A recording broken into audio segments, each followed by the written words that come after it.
You likely pass them every day and never notice. Businesses without proper ramps for wheelchairs or parking spaces for disability access. For people with disabilities, it's modern segregation of physical barriers, saying they're not welcome. But in digging into Austin's accessibility concerns, we also found more than 100 lawsuits filed in recent months against local businesses. They come from just one lawyer and his client, who is in a wheelchair. They tell us they're simply working to bring change for the disabled community. But KXAN investigator Kevin Schwaller discovered the lawsuits might also be raking in a lot of money, leading some advocates, like the man you're about to meet, to question their actions. You know, there's always someone that needs access, and it doesn't have to be a person in a wheelchair. When David Whitty finds a barrier to his rights, he usually just asks a business for changes. He says that's how we got this East Austin thrift shop to put in a ramp and adjust aisles. It means a lot to be able to get in the front door of this business. But in less cooperative cases, he sues. But here's the problem.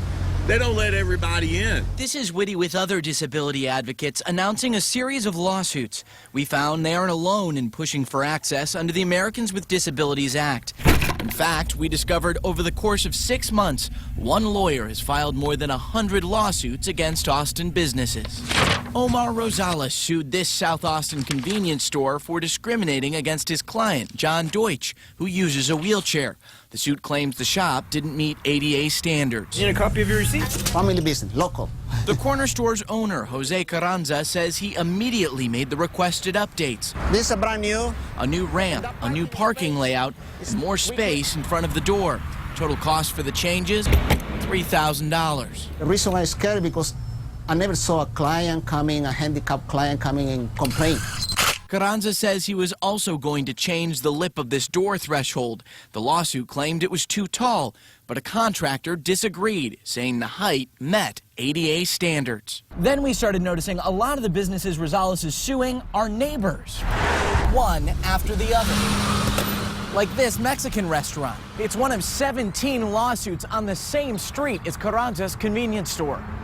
His words were, of course, we want compliance. Roy Henry is the landlord for the property with the Mexican restaurant. He says he got no warning.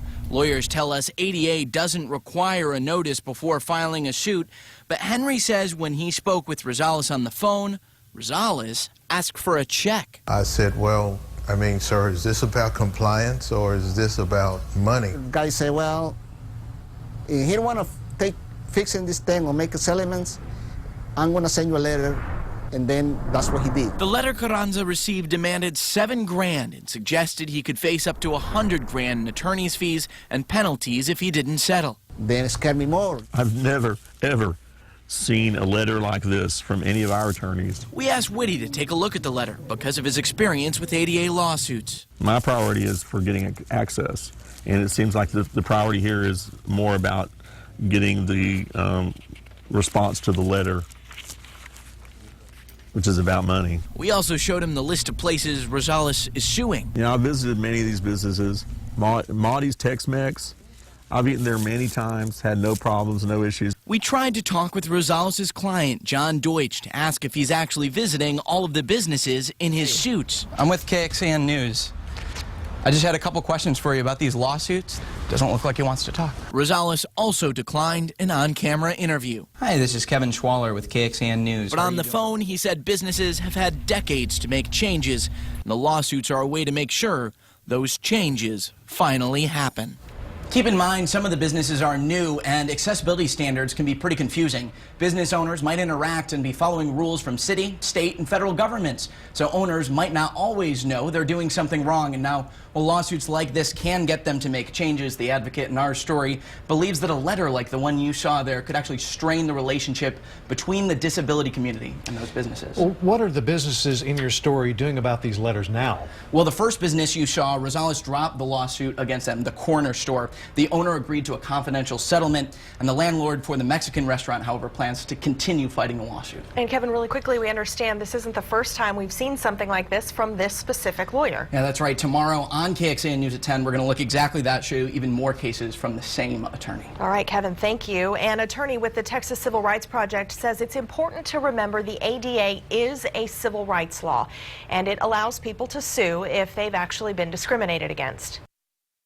We are at 25 years since passage of the ADA, so there's almost no excuse for businesses to be inaccessible.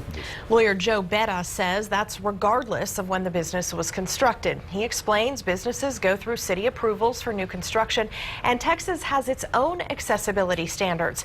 But in the end, they should be asking themselves if they're accessible, or they could find themselves in court. Betta also says lawyers have a right to collect reasonable fees, and in early settlements, those could add up to thousands of dollars. Online right now at KXAN.com, KXAN investigator David Barrere has an interactive map of all 120 businesses this lawyer and client in our story have sued. Check it out. The locations we reveal may surprise you. It's in the investigative section of KXAN.com. And remember, if you have something you want us to investigate, email us at report@KXAN.com.